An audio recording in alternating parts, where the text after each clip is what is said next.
جو قریب جانا چاہتے ہیں اس کے لیے رب نے فرمایا پھر وسیلہ لے کے آؤ. وسیلہ لے کے آؤ. یہاں جو لوگ کہتے ہیں کہ یہاں وسیلہ سے مراد اعمال صالحہ ہیں، تو اعمال صالحہ میں کیا کیا چیز آتی ہے؟ نماز کیا ہے؟ روزہ کیا ہے؟ حج کیا ہے؟ زکوٰۃ کیا ہے؟ تلاوت کیا ہے؟ عبادت کیا ہے؟ تہجد کیا ہے؟ نوافل کیا ہیں؟ سچ بولنا کیا ہے؟ آنکھ جھکا کے رکھنا کیا ہے؟ چہرے میں حیا قائم رکھنا کیا ہے؟ دل میں ایمان کی روشنی قائم رکھنا کیا ہے؟ یہ سب اعمال صالحہ ہیں. تو میں پوچھتا ہوں آپ کے پاس اعمال صالحہ ہیں، حاجی جب حج کرے تو واپس آ کے دعویٰ کرتا ہے میرا حج قبول ہو گیا. چلو آپ سارے تو نہیں جاتے لیکن سارے نمازی تو ہیں نا. آپ نمازی جو نماز پڑھتے ہیں تو دعویٰ کرو گے قبول ہو گئی، عصر کی، فجر کی، زور کی. جب قرآن پڑھتے ہو تو دعویٰ کرتے ہو یہ جتنے عرب پڑھے ہیں سب پہنچ گئے ادھر اور قبول بھی ہو گئے اور مجھے بدلہ بھی مل گیا. نماز ہو قبول اور بدلہ نہ ملے، روزہ قبول ہو جائے اور بدلہ نہ ملے، حج قبول ہو اور چہرہ نہ بتائے، تہجد قبول ہو جائے اور پیشانی نہ بتائے، اعمال صالحہ قبول ہو جائیں اور دل اور جسم بولے نا. میں پوچھتا ہوں کہ 40 سال نمازیں پڑھنے والوں دعویٰ کرو گے کہ ہماری نمازیں قبول ہو گئیں؟ اور اگر یہ نمازیں قبول نہیں ہوتی تو روزے، نماز، حج، زکوٰۃ، عبادت سب کچھ یہ اعمال صالحہ ہیں. اور اگر بندے اور خدا کے درمیان اعمال صالحہ وسیلہ ہیں تو پھر آج تک آپ کو خدا ملا کیوں نہیں؟ پھر آپ خدا کے پاس پہنچے کیوں نہیں؟ پھر آپ کو دیکھ کر فوراً خدا یاد آتا کیوں نہیں؟ پھر وہ روحانی پردے اٹھتے کیوں نہیں؟ پھر وہ جلوے روح میں اترتے کیوں نہیں؟ معلوم ہوا اعمال صالحہ وسیلہ تو ہے مگر یقینی وسیلہ نہیں، صرف امید ہی امید ہے. حضرات میں اس سے آگے لے جانا چاہتا ہوں آپ کو، جہاں جا کے میں نقطۂ گفتار کا اظہار کروں گا وہاں میں آپ کو جلدی لے جانا چاہتا ہوں.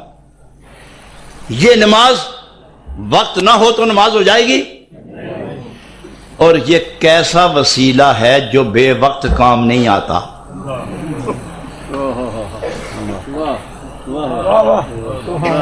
وسیلہ ہر وقت چاہیے یا کبھی کبھی؟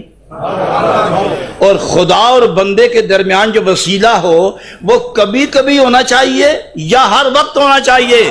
اگر کبھی کبھی ہو تو معلوم یہ ہوا کہ اللہ کریم ہر وقت تیری بھی ضرورت نہیں، جب تیری یاد آئی تو وسیلے کے پاس جائیں گے. تو یہ کیا مومن کی آواز ہو سکتی ہے؟ خدا چاہیے ہر وقت، قریب رہے ہر وقت، محبت رہے ہر وقت، یاری رہے ہر وقت. تو وسیلہ بھی وہ چاہیے جو ہر وقت قائم رہے اور بندے کو خدا کی طرف متوجہ کرتا رہے. تو یہ وسیلے تو محتاج اوقات ہیں. نہیں سمجھے میری بات؟ یہ وسیلے تو محتاج اوقات ہیں اور آپ محتاج ہیں خدا کے، اور یہ وسیلہ وقت سے پہلے ملتا ہی نہیں، مل جائے تو ملاتا ہی نہیں. کوئی سمجھے؟ وقت سے پہلے ملتا نہیں، مل جائے تو ملاتا نہیں، تو وہ بھی وسیلہ، وہ بھی پھر غیر یقینی، صرف امید ہی امید. تو وسیلہ وہ چاہیے جو ادھر آپ کو بھی مقبول ہو، جس کے پاس وسیلہ بنا کے لے جانا چاہتے ہو وہاں بھی مقبول ہو. صبح بھی، شام بھی، رات بھی، دن بھی، سفر میں، گھر میں، عصر میں، فجر میں، زبان میں، دل میں، نگاہ میں، روح میں، تن میں، من میں، ظاہر میں، باطن میں، رفتار میں، گفتار میں، کردار میں، سوچ میں، خیال میں، حال میں، چال میں، ہر وقت وہ وسیلہ ہمیں درکار ہے. خیال ہو تو اسی وسیلے کے ساتھ، چال ہو تو اسی وسیلے کے تحت، گفتار ہو تو اسی وسیلے کے تحت، رفتار ہو تو اسی وسیلے کے تحت، رفت ہو یا غریب، سوچ یا فکر یا خیال یا ذکر ہو تو اسی وسیلے کے تحت. نمازیں وقت وقت پر، حج سال میں ایک بار، عمرے کبھی کبھی، تلاوت کبھی ہوتی ہے کبھی نہیں ہوتی. تو پھر یہ کیسے وسائل ہیں جو ہر وقت خدا کی طرف مائل کرتے ہی نہیں؟ ایک سوال. دوسرا سوال یہ ہے نماز نیت نہ کرو تو ہو جائے گی، وقت نہ ہو تو ہو جائے گی، اور نیت میں خلوص نہ ہو تو نیت ہو جائے گی۔ تو پھر معلوم ہوا کہ نماز محتاج ہے نیت کی، نیت محتاج ہے خلوص کا، خلوص محتاج ہے عشق کا، عشق محتاج ہے ایمان کا، ایمان محتاج ہے نبی اللہ کا۔ تو گویا جہاں نبی کا رشتہ وہاں ایمان آیا، جہاں ایمان ہے وہاں عشق نبی ہے، جہاں عشق نبی ہے وہاں خلوص ہے، جہاں خلوص ہے وہاں نیت ہے، اور جہاں نیت ہے وہاں نماز ہے۔ تو پھر معلوم ہوا کہ نماز محتاج ہے نبی پاک کے ذات کی، اور پھر نبی پاک پہلے آئی یا نماز پہلے آئی؟ اتنا تو بتا دو یار، پہلے نبی آئے بعد میں نماز آئی؟ اگر نماز پہلے ہوتی اور نبی بعد ہوتے تو پھر ہم پتہ چلتا کہ نبی نماز کے لیے آئے ہیں، اور اگر نماز بعد آئی اور نبی پہلے آئے تو معلوم ہوا کہ یہ نماز نبی کی ذات کے ذریعے ملی، تو پھر جس کے ذریعے یہ آئی ہے اسے کے ذریعے ہم نے پائی ہے۔ تو پھر وسیلہ کے لیے کیا بتایا علماء نے؟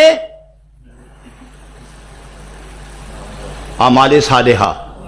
تو پھر میں پوچھتا ہوں کہ جتنے اعمال صالحہ ہیں، حج کس کے ذریعے ہے؟ ایمان نہ ہو تو حج ہوتا ہے؟ ایمان نہ ہو تو زکوٰۃ ہوتی ہے؟ ایمان نہ ہو تو اعمال صالحہ ہوتے ہیں؟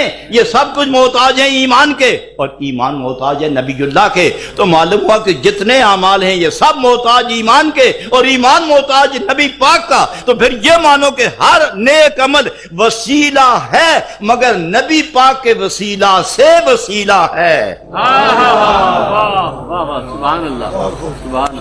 بات سمجھے آپ سارے؟ ہر نیک عمل وسیلہ، ہر نیک عمل وسیلہ ہے، مگر نبی پاک کے وسیلہ سے وسیلہ ہے۔ ورنہ اگر سکھ نماز پڑھے تو ہو جائے گی؟ کیوں نہیں ہوتی؟ وہ نبی کا نہیں ہے۔ انگریز نماز پڑھے تو نہیں ہوتی، کیوں؟ ایمان نہیں ہے۔ اور ایمان کیوں نہیں ملا؟ نبی نہیں ملا۔ تو معلوم ہے مومن تم پہ فرض کیوں ہے؟ تم نبی کے ہو گئے ہو، کیوں؟ ایمان آ گیا، اور خدا نے فرمایا ایمان والے جسے میرا نبی ملا وہ مجھ سے اب دور نہ رہنا، اور جب قریب آنا چاہو تو میرے نبی کا وسیلہ لے کے آنا۔ اللہ نے فرمایا عمل کرو، اور وسیلے کے متعلق فرمایا تلاش کرو۔ اور جب انسان تلاش کرنا چاہے تو پھر اپنی پسند کی لیتا ہے، پھر جو شے چاہے اس میں ساری صفات ہوں تو پھر ہاتھ ڈالتا ہے، کیونکہ یہ وسیلہ ہے خدا اور بندے کے درمیان۔ تو اس کو تلاش کرو، تلاش کرو۔ تو آسان جواب یہ ہے کہ جس کی محبت اور غلامی نے آپ کو مومن بنایا وہی وسیلہ، وہی وسیلہ۔ اور وسیلے کے متعلق ہی پوچھا جائے گا، اور وسیلہ وہ چاہیے جو دنیا میں کام آئے، قبر میں کام آئے، پل صراط پہ کام آئے، محشر میں کام آئے، جب وزن تل رہے ہوں تو اس وقت کام آئے۔ تمہاری نماز تو گٹھڑی میں بند ہوگی، اور اگر نمازیں کم ہوئی اور گناہ زیادہ ہوئے تو پھر وسیلہ بولو نمازوں کو چھڑا میں، تو نماز بولے گی میں پہلی گٹھڑی کے اندر بند ہوں، تمہیں کیا چھڑاؤں گی؟ تو نے کون سی وہ نماز پڑھی جو خدا کے ساتھ تجھے ہم کلام کر رہی تھی؟ اور اگر یہ نماز ہوتی تو گناہ زیادہ کیوں ہو گئے؟